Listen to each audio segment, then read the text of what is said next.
My name is Mike Rush, and I am the lead consultant for Ray & Associates to do this job. My partner, Ralph Teran, he was here last evening with the one candidate. I was doing the same thing that he was doing last night in Waterbury, Connecticut. And we finished that process last night, and it's our hope that this will be finished tonight with us, and the board has a decision to make. Just want to go over some ground rules. You have your questions, and David, right? Yes, sir. You know, David is from New Jersey. How about that? Pardon me? Oh, really? And I just met David tonight, but we know some of the same people. That's how small the world is. So since that's the way it happened last night, we're going to have to follow the same format with both candidates. So David will look at the questions. If he thinks the questions are inappropriate, then he'll talk to myself or Ralph, because we don't want to ask inappropriate questions. All right? So whatever questions you have, and I'm sure if you have additional questions, get them to David and Ralph if need be, and we'll be sitting on the side. But we don't say anything. This is for you to listen for the candidate. And you do have some impression forms that you can fill out. And I think Susan's going to collect them, and we'll go through those things.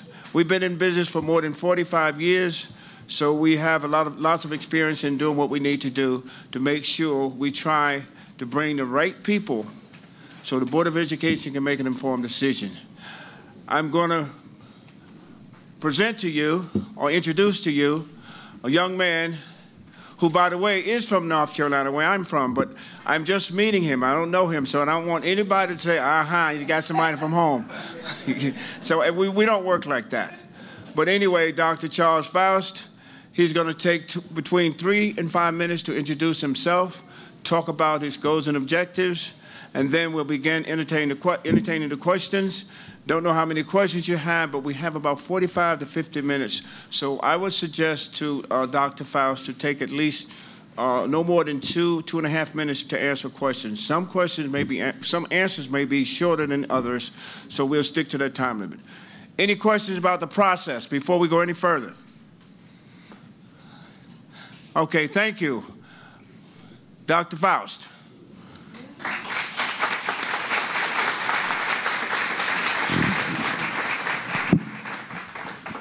Good evening, everyone. Good evening. So I am the person that's been on the picture floating around since Tuesday. I am Charles Foust. I have been married for 18 years. My wife and I met when we were juniors in college. And from that, we have 2 daughters, a 14-year-old and a 10-year-old.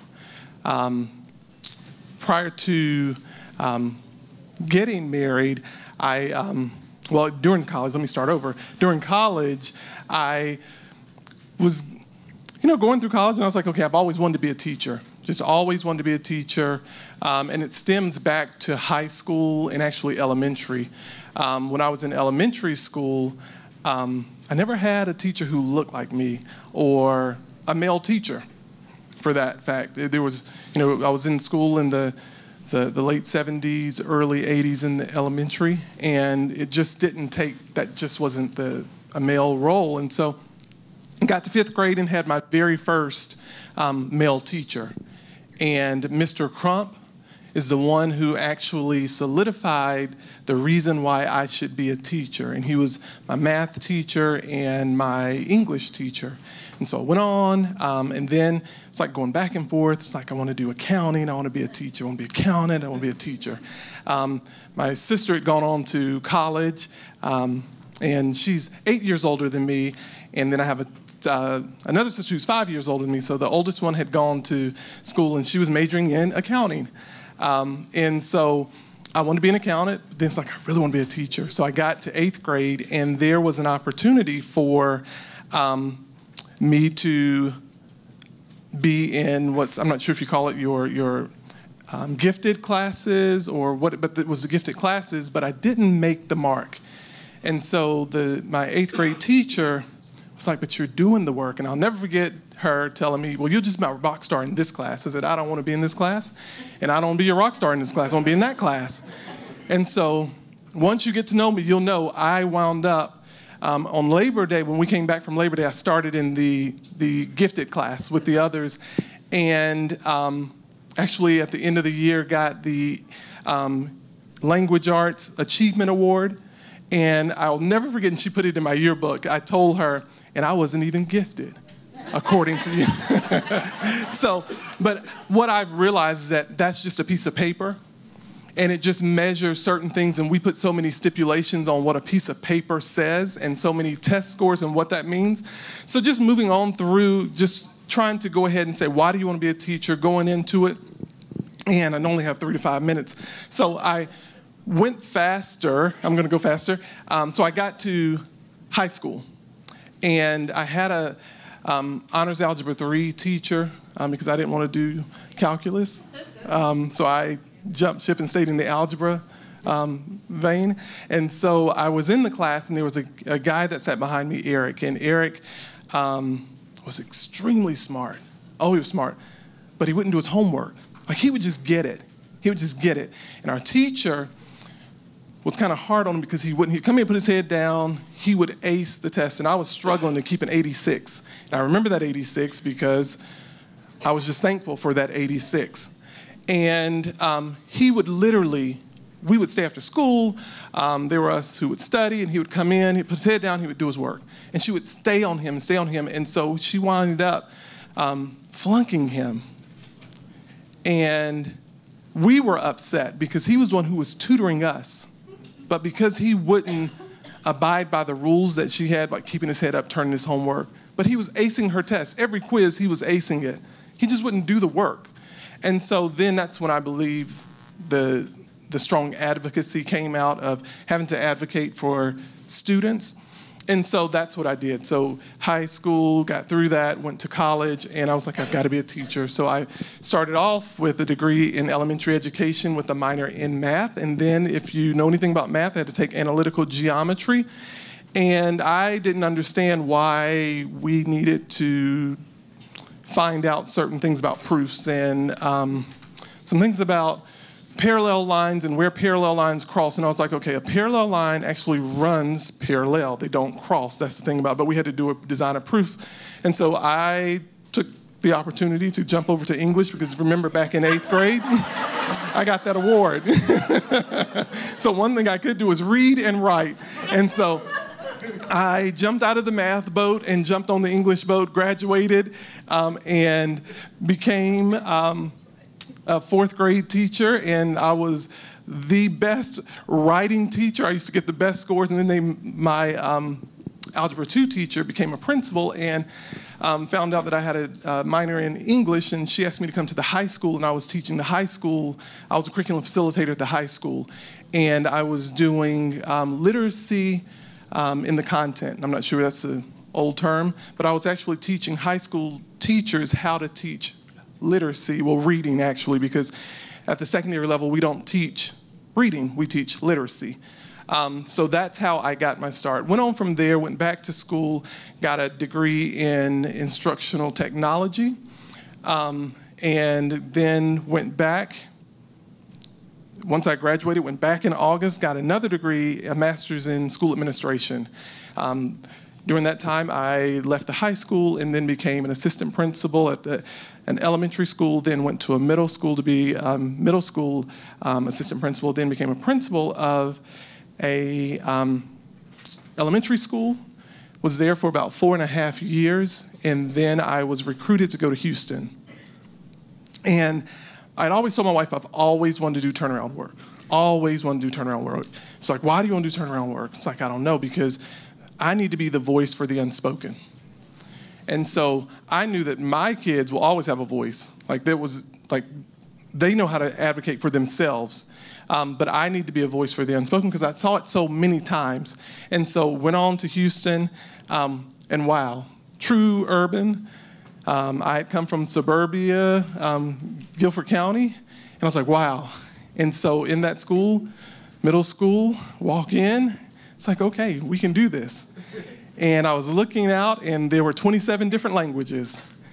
And we looked like we were in a really nice neighborhood, but because we were a choice school district, those kids didn't come to my school. They chose to go somewhere else. And so I got the apartments and the kids that walked down the bayou, and so we did it.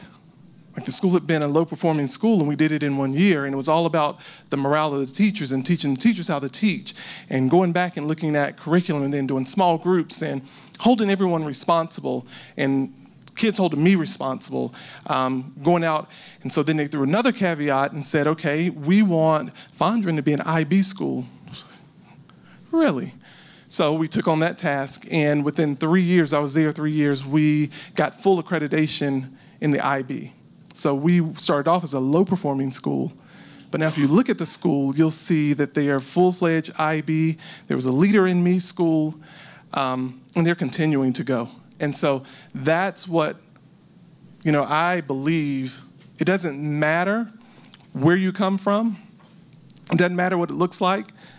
No one gets to determine your future but you. So I am Charles Foust. I am currently the Chief School Performance Officer in Union County Public Schools. Prior to doing that, after I left Fondren Middle School, I was supervising principals, 13 at a time, sometimes 7 at a time. Then they put me on a unique task force to turn around schools. So we had 5 of the lowest performing middle schools and then 1 high school, and we turned them all around in 1 year.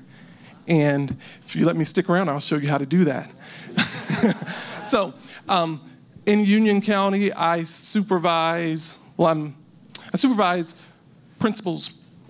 So I am on the cabinet. I have 53 schools, the day-to-day operations, social and emotional nurses, social workers. What else do we do? We have school choice. There's just a whole plethora of things that we do in our department, but we make it work. And so it's not it's always a team effect, because a lot of times there are people who are more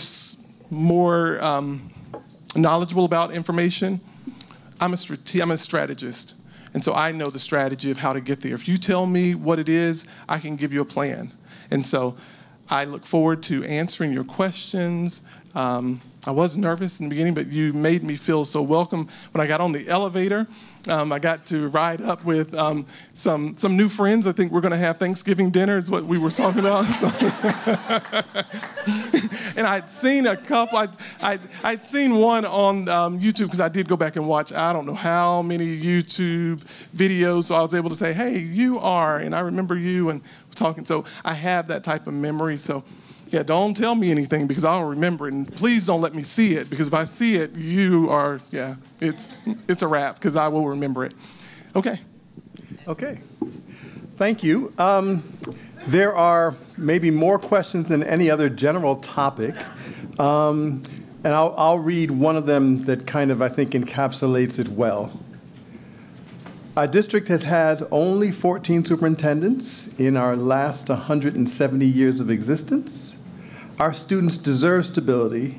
How is stability demonstrated in your work experience, and how do you see it demonstrated in your future? And I'm going to add to it from another one. Change is necessary, but it's very difficult. Change also takes time. I agree. So stability, let's start with that one. Well, first of all, I told you I've been married for 18 years. So I'm not one who jumped ship, good or bad, we're in there. I've only had 1 wife. I only have 2 children, and thereby my wife. So we'll start there. So I'm stable. The next part is, when I graduated from college in '97, I stayed with the same district until 2010, until I was recruited. So I matriculated through that district as, well, I forgot one. Actually, when I was in college, I was a bus driver. I drove for 1 year. That's a long story, but my dad was a long-distance truck driver, and I'll have to tell that one day about how that came about. But I was a bus driver for 1 year because I only worked for that 1 year. And then I became a teacher, as I told you, those things. So I was there. We had no desire of moving, But it was just literally what happened with us for moving was it was the right time, and it was, the district was wanting me to continue to work with, well, at Brooks Global, we were about 82% proficient, and then when I left, we were at 93.5. I wanted to do a different type of student. I wanted to work with a different type of student because we had taken them where we needed to, and they wanted me to continue down that road. So they wanted to send me to the middle school, and I didn't want to go to the middle school because like they were already at night. They didn't need me. They needed something else. Like, let someone else do that. Put me in the work that, no one else wants to do.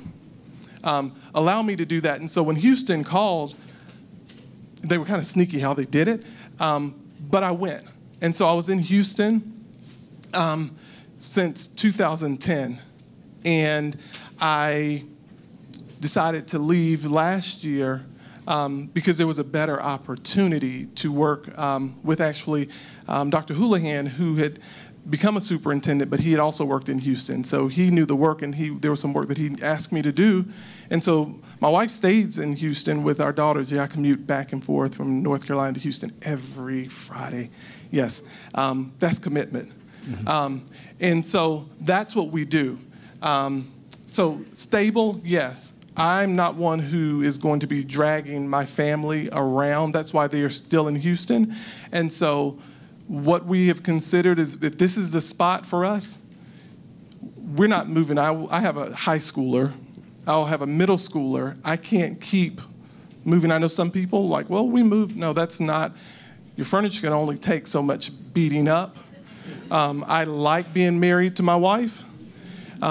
She has a great job, and I like being married to my wife, so we're not going to be moving around and around and around and around. So stability is key, and I get it. I get it. Why not change? Why not change is what I would ask you. Quick story with that one. I know this was 2-3 minutes, but there was a story. There was a lady who had just gotten married, and she wanted to cook a dinner for her husband. So she's like, a really good dinner. She called her mom, and mom's like, hey, why don't you do the pot roast? Pot roast will be good. So she was giving her the recipe for the pot roast, and in the pot roast, she gave her the recipe and said, now you need to cut it in half. She said, well, why do you need to cut it in half? She's like, I don't know. Your grandmother always cut it in half. So she called her grandmother. So let's call her and let's see. So she explained to her grandmother, hey, I'm going to make this pot roast. And she said, oh, that's going to be great. He's going to really love this.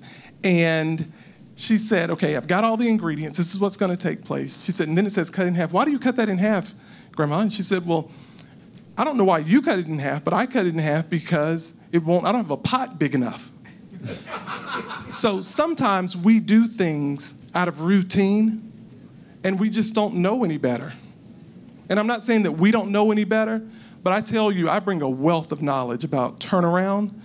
And this whole district isn't turnaround. I do want you to understand, I know that because you can't have 68% graduation because there's something, we're looking at that other 32%. So what are you doing for that 32%? What attributes do you have in place that are holding you accountable for making sure that those students are getting out of school with a degree in the 4-year or the 5-year program? What are you doing? So if you're continuing doing the same thing, because I've watched your board meetings. Yeah, I've looked at your curriculum. I've started to analyze your data. So I'm not sure which way you're driving, but I worked in the 7th largest school district. We, a team, pulled those schools out of IR. We had some of the highest graduation rates. I'm working in a district right now. We have 93% of our students graduating. Other folks do things better. I also know that you want to be nationally recognized. You can't do the same thing. If you don't step outside and figure out what other people are doing, you'll never rise to the top. And that's not an insult. That's just coming from an outsider's experience, my lens. I welcome tradition, but I also think we have to look and see what are our neighbors doing. Because someone is doing it right, who have kids who look just like ours, who have teachers who teach just as hard as ours, but why is it that we can't move them? And I know about the morale. I've heard about the morale. I've read about the morale. I know about the reading. Again, but that wasn't the question, so I'll go back to you. Yes. So to build on where you just ended, number of conversations about our curriculum and about the specific initiatives. What do you see and value in the work we are currently doing, and what do you believe needs to change? So I value the stick-with-itness. That's very important, the stick-with-it. So it's like, what do you mean? That's like generic. So you have a lot of teachers, a lot of individuals who have been here 35 years. They were walking out, taught for 35 years, taught for 40 years. There's something going on in this district where people want to stay. It's not like, yes, most districts have a turnover. The teaching profession is no longer that profession of where people stay in it for 30, 40 years. That's just not it. And so you do have individuals who are saying, hey, I want to do something different. And you actually have companies who are coming after teachers because, they look at, oh, you're teaching the curriculum, we're putting curriculum online, can you train individuals? We can offer you more money. So what do teachers do? They start to moonwalk out of the classroom. And so that's what happens. So give me the second part of that question, because I think I lost it. So the first part was about what do you value in the work, what do you understand and value about the work we're currently doing, and then what would you change? Okay, so I was valuing the stick-with-itness, and I do value hard work, because not only did I teach, but I also tutored. And there's nothing like teaching for 7.5 hours, and then they say, all right, here's your small group, and they're ready for you. So I understand and value the input.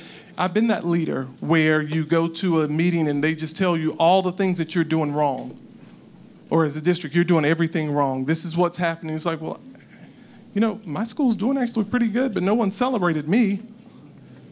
So I think if we reverse that part of always sticking to what we're not doing right and talk about what we are doing, we'll start to pull ahead. Because what happens with that, and my value is, I know what I'm not doing right. You don't have to tell me that. I know that. But can you sometimes give me credit for the things that I'm doing right? Like I work hard every day. Can you just tell me I work hard every day? You know, I come in, I don't miss any days of work. Can you just acknowledge that?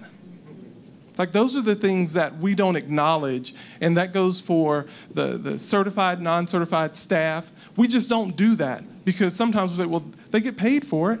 That's what they're supposed to do. But you know that also is what our kids do. We do it to our kids in the classroom. They're supposed to sit down. They're supposed to do that. Well, did you tell them, I like the way you're sitting down? I like the way you come into this classroom. I know you're going to be excellent students. So those are the things that I value when we are just thoughtful. We have to make an impression on kids.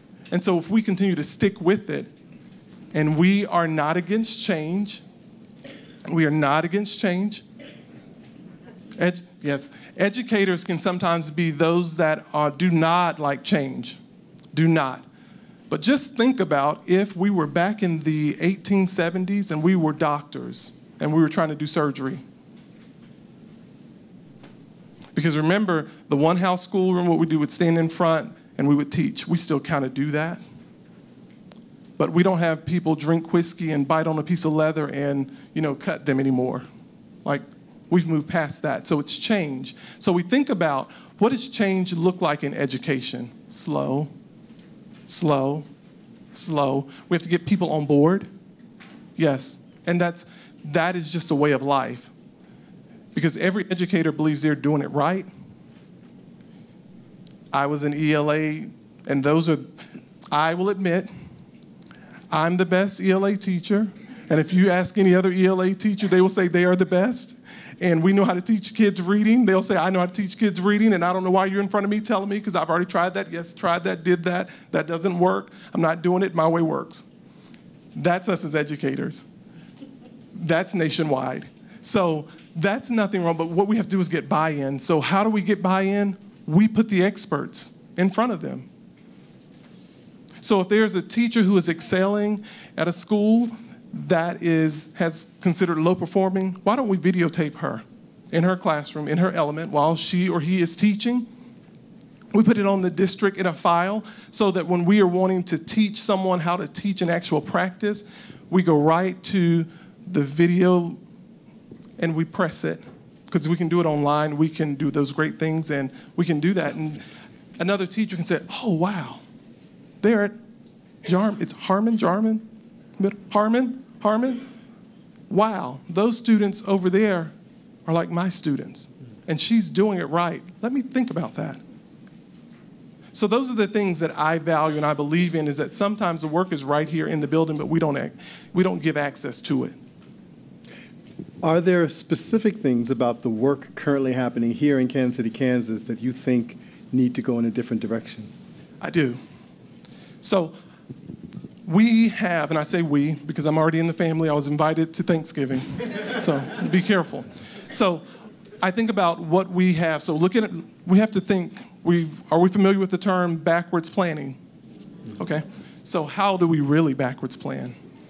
Ask a high school principal, what are you getting in 9th grade? And then we look at our seniors, what are you getting? So where does that start? We have kids in 12th grade who can't read. Remember when I started off, there was a reason why I started off with secondary teachers teach literacy. We don't teach reading. Who teaches reading? Who teaches those foundations? Elementary. So if we don't get it right in elementary, then it doesn't work. So when I think about this, and I was really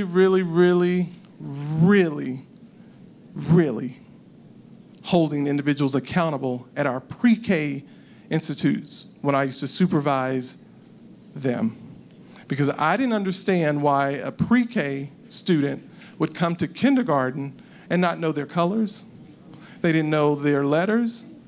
They could not do one-to-one correspondence. They couldn't write their name. They couldn't spell their name. So I would ask principals, what were you doing? And then I'd go to the curriculum side and say, okay, in some districts they use Circle. It's called Circle. I was like, so I believe that we should probably stop Circle in December, and we probably need to teach the first part of the kindergarten curriculum in January, so that when they get to kindergarten, they've already had bits and pieces. If we want to really move it, introduce it to them early. Introduce it to them early. So that's where I would say that we're not probably doing as well, is in our those foundational years, making sure that by 2nd grade, all students are reading on grade level. All 2nd grade students. When they get to 2nd grade, they should be reading on grade level, so that any student who goes to 3rd grade should be on grade level. It doesn't make sense to me that we've had them since pre-K, and we get them all the way over here in 12th grade, and they're reading on a 7th grade level. That's our fault. Because where did we get them? Pre-K. So what are we doing wrong? I think we can probably tweak that and find out where that root cause is, because we can't blame that on the parent. Parents aren't equipped to teach kids how to read. My mom didn't know how to teach me how to read. I just learned by my sisters. Like, I don't know if I was the youngest, so I had 2 older bossy sisters, and I learned my multiplication facts before I could actually do addition. Yeah, kind of weird. But my middle sister was in 4th grade, and she was doing multiplication facts. So as my mom would be doing her hair, and she'd be calling out multiplication facts, I'd be sitting there, and so I would learn them. I didn't know what it was. I would just know it. Like, my mom, wow. She was a teacher, and a non-standard teacher who, wow, is all I can say. But yes, that's what I think we would need to correct. Number of questions in the area of addressing the multiplicity of cultures that we have in the district. 50% of our students are Latino. 50% of our students almost are English language learners. Many of our students are immigrants and come to us at a variety of ages, including at high school, not knowing the language, not having had consistent school experiences. How would you serve that broad variety and make sure that we're doing an equally good job with all of our students? So the first thing I would do is I would start with who are we recruiting as teachers?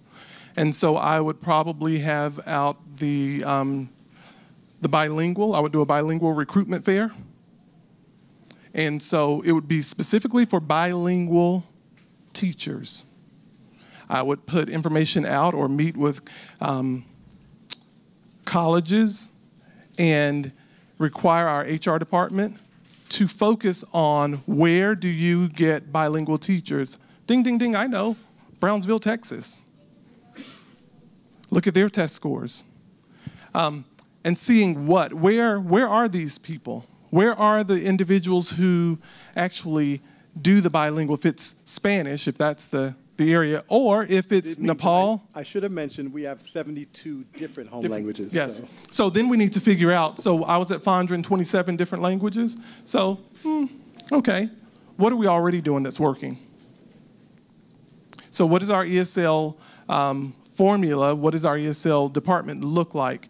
Do we have, I'm sure there's a cluster of kids in each of the neighborhoods. So we should know the cluster of languages that are more, the majority of that language and where they are. So we need to put those individuals there. Why do we need to keep those ESL individuals here at a district office when they need to be on a campus? Helping teachers. A teacher, principal should never have to beg someone to come to their campus to translate for them. We have communities who can be partners with us.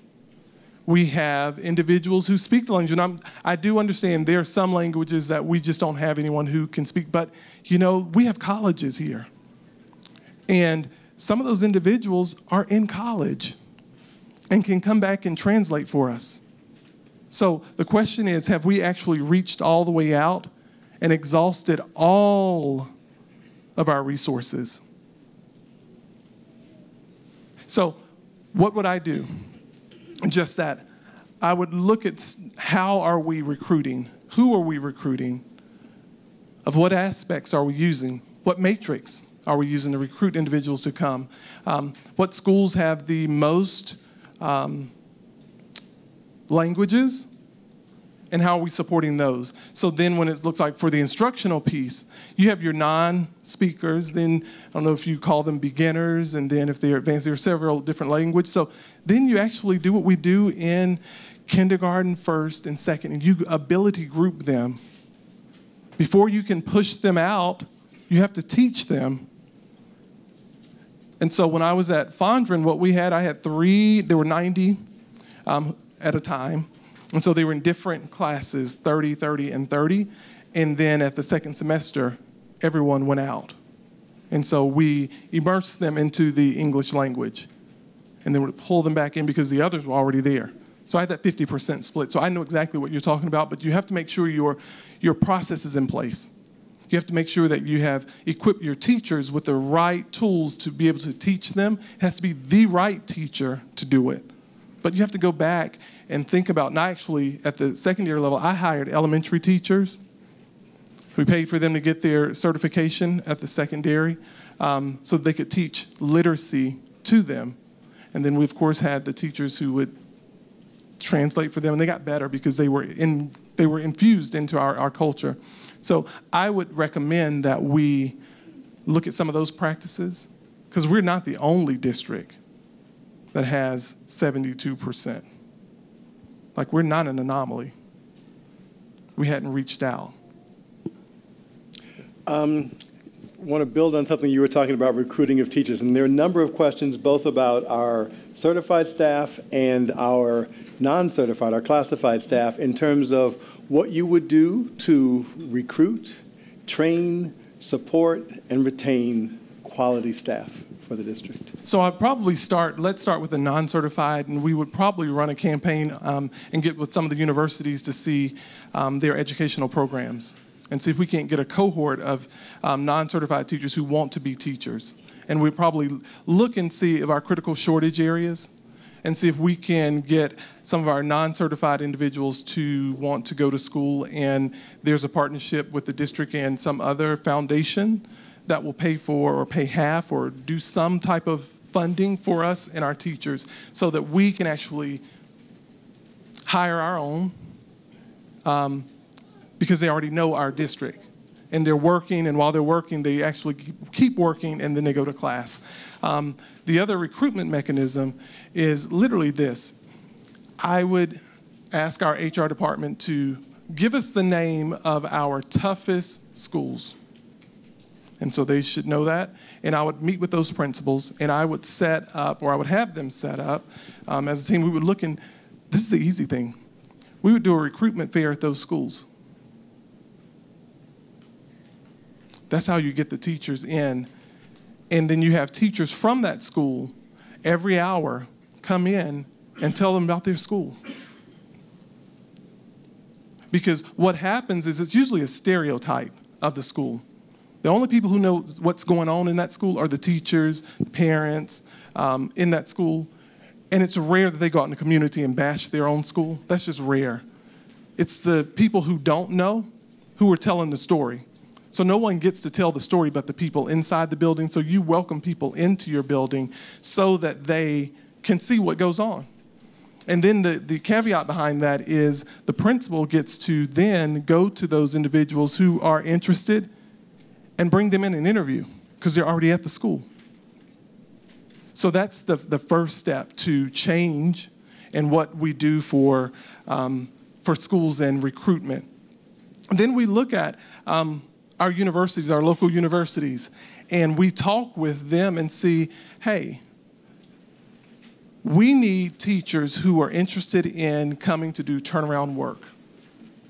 And when they are coming to do turnaround work, and so we get those individuals. I also believe that we should partner with our schools when they're doing their student teaching.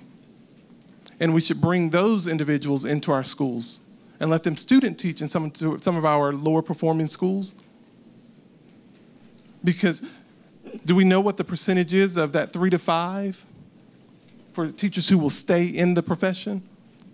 If we get them over that 5-year hump, they usually stay. But the goal is to get them over that. So we need to introduce it to them early, give them sufficient tools, sufficient training, making training mandatory for teachers and principals. I've always been a believer that anything we train our teachers on, our principals should be sitting side by side with them. Because you can't evaluate me on something that you know nothing about. That's an issue. Because if you were a smart aleck teacher like me, I would start asking you questions. So what would you do? How would you teach that? No, this is what this, don't give me this, no, because I'm going to make you bring it all the way down. And don't tell me to go watch some other teacher. No. I need for you to be the instructional leader.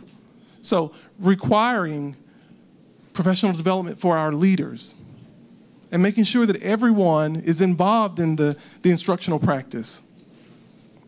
And I'll tell you, I was a principal, and everyone's like, oh, I'm so busy. We're here for kids. You should be busy working for kids. Thank you.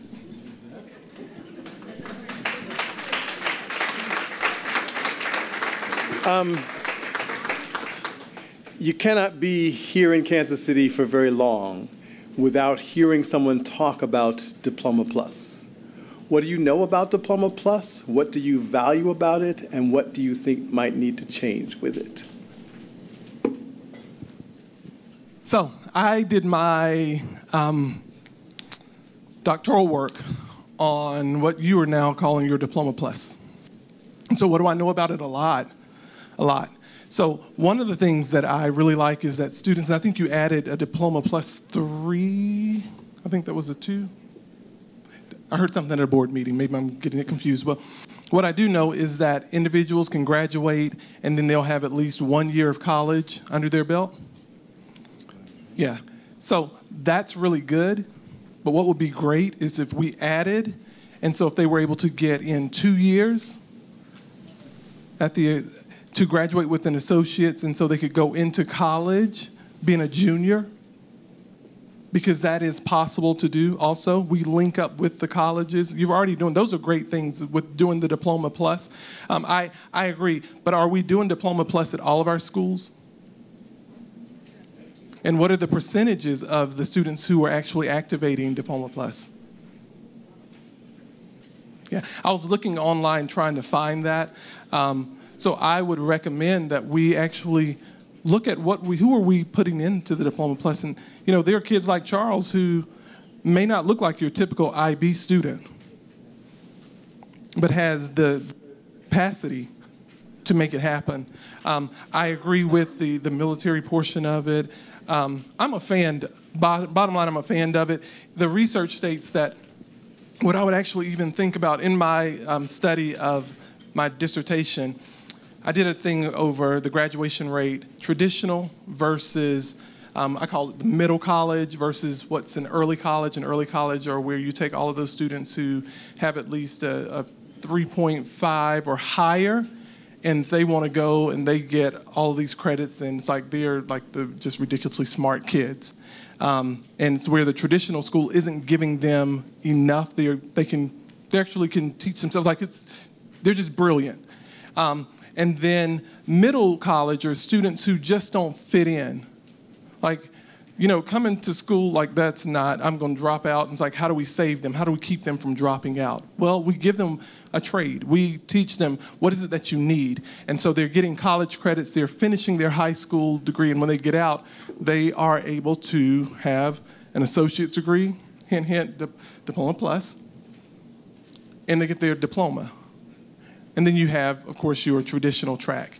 So there are 3 tracks that I studied. And so when I was looking at which one actually outperformed the other, of course, you know, the ones that were your 4.5, 4.6 grade, they were definitely had 100%. And our traditional and our middle, they were actually equal.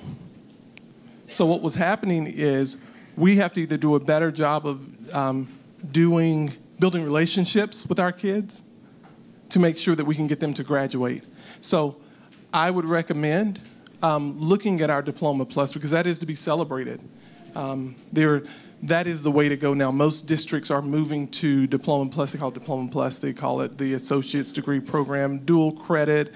What's the other one? They have it where you do virtual, Chromebooks, like there's teachers who are teaching virtually. So yes, we are stepping on the right side of the street and forging forward. But what I would also just want to know is how would we be able to get students to graduate with an associate's degree and those who could possibly go into college as what we consider a freshman but be a junior. Okay, great. Number of questions about relationships with parents and families, with the broader community, and specifically with the business community. Talk about that and what you would do to enhance those relationships. So one of the things you were actually stealing, the district was stealing my idea.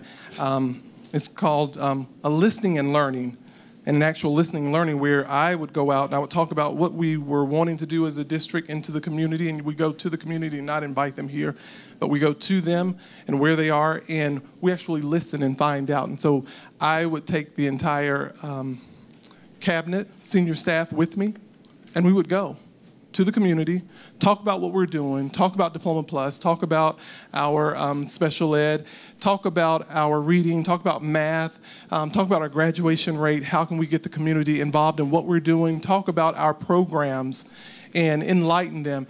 After that, then we would allow the community to talk back to us, and that's where we learn. And so we're taking notes. And so what happens is we get back with them, so then 30, 60 days later, we come back to the community and bring back our findings. So we listened and then we learned from them. So I think getting buy-in from the community, because what happens is when we don't share with the community what we're doing, there's a distrust. A vision without, just, if you don't give people a vision, it will perish. So we have to make sure that everyone knows where we're going and how we're going to get there. So we create these big visions, but we forget to do the mission statements that go with them. So the only way a vision will work is if you have a mission statement attached to it. So we need to make sure that our mission statements are attached to the vision, and that there's, I call it, one band, one sound. We all have the same vision. There's not a vision over here, and then there's a different vision over here. You cannot be in the woodwind section and play bass.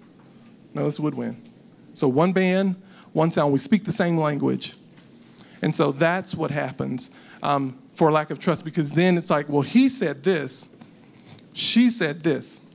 And then we get in the room and we're like, well, why did you say that? That's not true. Oh, well, that's what I was thinking. No, that's not what we put on the board. We're consistent. And so when you're not consistent, individuals start to question the validity of what you're saying. And so that's what I would do for the communities. Make sure we're speaking a consistent message, do a listening and learning tour, and do actually updates on our strategic plan. 3 to 5 years, this is what we're expecting. And then we do a presentation. When we've hit a milestone, we do the presentation. And so we present, where are we on our strategic plan, which may have 5 goals in it. And each department would have a goal, and then we would present it out.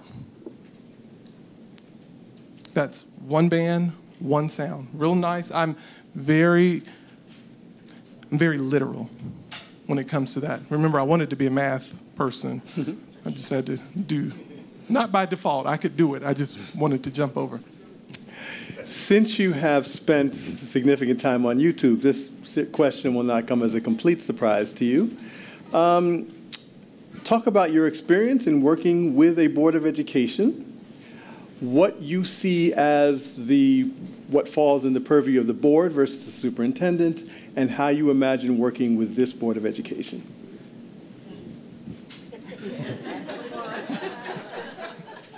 I love Kansas City. So what happens is, if we don't share, staff doesn't share with the board members in-depth questioning or in-depth answers, they'll come to their own conclusion. And so what I've seen is that they're coming to their own conclusion that someone isn't being truthful with them, so they are going back and they want to find the truth. And so their job is for governance, policy. But what's happening is, so they're up here doing the governance, their policy, but they're coming down because they don't believe there's some violation in the policy. Like, you're not doing what you're supposed to do, so I need to come down and hover around over here. So what I would recommend, and in my first interview I was telling them, it's in my expertise of sitting with the board, in my current job, my current role, it's rare that we get stuff pulled off the agenda. And you're like, what? And I was watching YouTube, like OD on your YouTube, and there's several items that are being pulled off the agenda. You want to know why? No one's updated the board.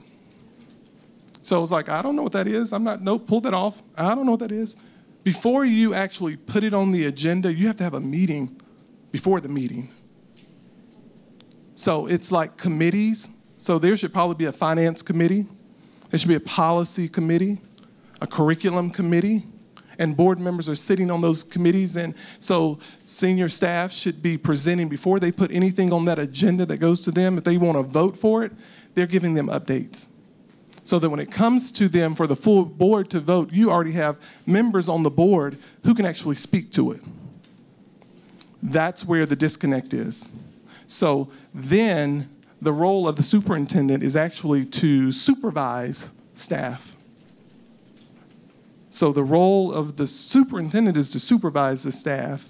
The role of the board is to supervise the superintendent, hold the superintendent accountable, and they're supposed to be very engulfed in governance and policy making.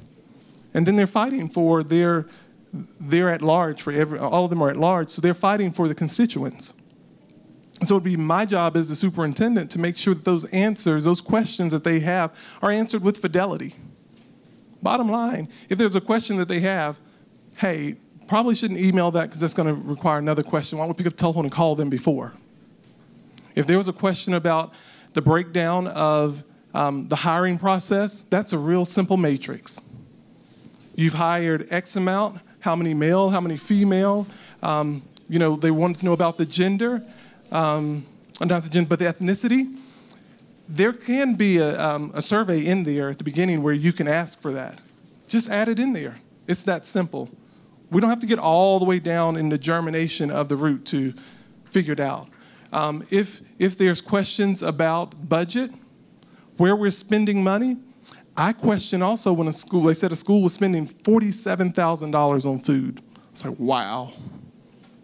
And then someone else was saying, well, you spent, I think, $82,000 on this new program. That could have been 2 teachers. I'm like, well, that's interesting because the school spent $47,000. That would probably have been 1 teacher. I'm just saying. So be careful. Like, you can't say that what they're doing is wrong when what we're doing is wrong. So that would be mismanaged. I'm not going to say it's mismanagement, but it's like if we're really thinking about or asking, saying we need more money for our schools, why are we spending $47,000 one year on food?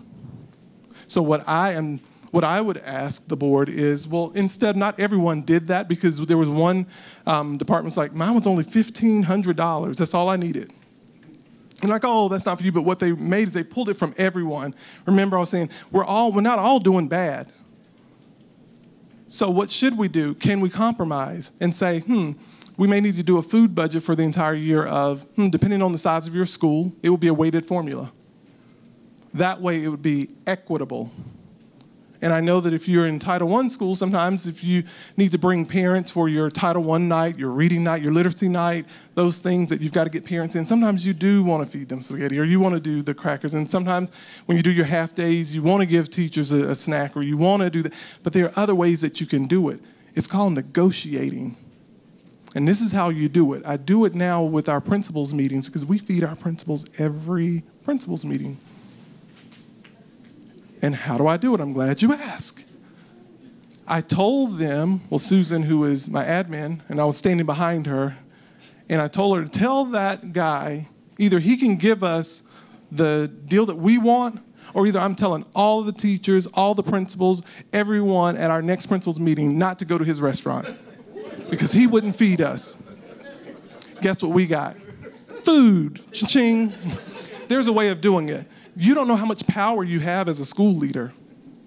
If I were to tell these individuals that are in our community, we're not coming to your restaurant, because I would just tell the staff, they won't help us. They won't help us. We can meet in the middle of the road, but you have to think about it. So, hey, I was at Fondren, we were broke. We were broke year 1. Oh my gosh, we were broke because it's a decentralized district, and that means that the school has purview over how they spend their money, and they had projected before I got there that they were going to have X amount of students, and they didn't come, and they hired all these teachers, and so we were so broke, we had to do IOUs to the district. So feeding teachers was not an option that year. So every little penny we would get, we would take it over to a little restaurant, and they would help us out. But then once we were good stewards of money, believe me, we sent the whole staff over there. We were doing all kinds of things. So there's a way. It's called negotiation. But I don't believe I'm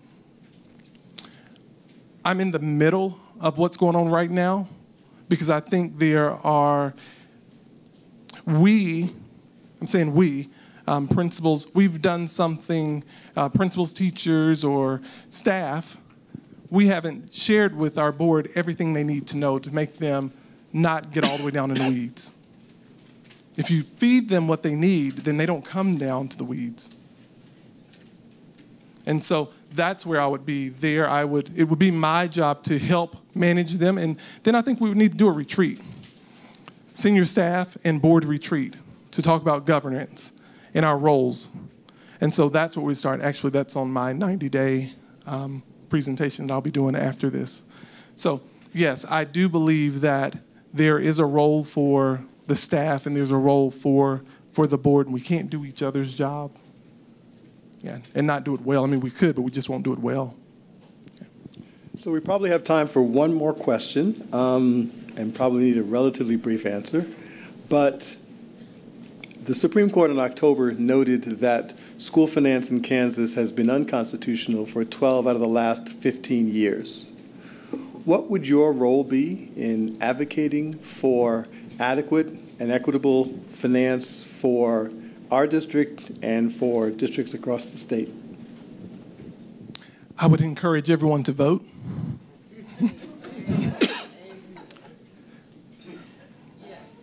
You have power. We think about how many individuals are employed within this district. If you have a swing vote, we have to hold individuals accountable for what they stood in front of us and told us. And that's what you have to do. So on the other side of the superintendent is also the politician. So we have to come to the table and we have to meet. And so what I would recommend and what we would have done in the past is actually bringing some of our legislative individuals to our schools. And we show them the whole gamut and let them see how teachers are teaching.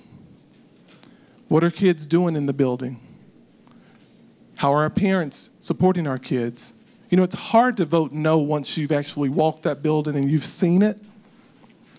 Because I was listening to the video when they were complaining, I think, the $47,000 piano for your district, and then another district bought the same thing because of cultural capital, and they were saying, well, you're not being good stewards of money. When was the last time you walked into our building? And so you put that out there, and then what you do is that you put their picture and all of the other individuals, you do a short, you tweet it out, you put it on Facebook, whatever social media is, how they came to your school. And then at the district side, we do this big media blast about them coming. And then when they're in there, we get them in front of everyone and say, we need money. How are you going to vote? And you put them on the spot, in front of the kids, in front of the parents. You hold them to it. And then you do a short media release and talk about it with them. We want to sit down and talk about it. Let's do it at our neediest school. We're going to invite parents out, kids, and we can tie that into the curriculum. It's only been about 30 minutes. Real simple. If you want to play hardball, we can play hardball. There's another side to Charles. Because I'll fight for kids, and you know, that's the sad part is that education is education is always getting robbed financially. The first thing we want to do is cut education. But then we wonder why our schools aren't performing where they need to be. Well, you cut education. I was looking at how much you're getting per pupil, and we could even do a weighted. But when I was thinking about what you get, and I heard a podcast, I think Dr. Lane was doing a podcast, and she was saying, I think it's $4,400 per student. And the district where I'm in, we get $7,200 per child. Right. 72. And do you know how often we're in the faces of legislation? We had a whole panel of them at one of our schools about 4 weeks ago. Talking with them. Showing them it was one of our top performing schools. They have 100% graduation. They're an IB school. They were there, the community was there, and in North Carolina, they had this day where we had to shut down schools. You don't know why? Because the teachers band together, and they said they were not teaching. They were all calling in. They were headed to the Capitol because they wanted more money. They wanted this, and they just showed us that, hey, you can't do it without us. I'm not saying you do that. That's not what I'm saying. But I'm just saying that's how we got the legislatures out. And they start. So guess what they're talking about? You can follow their Twitter, and they're tweeting about what's going on.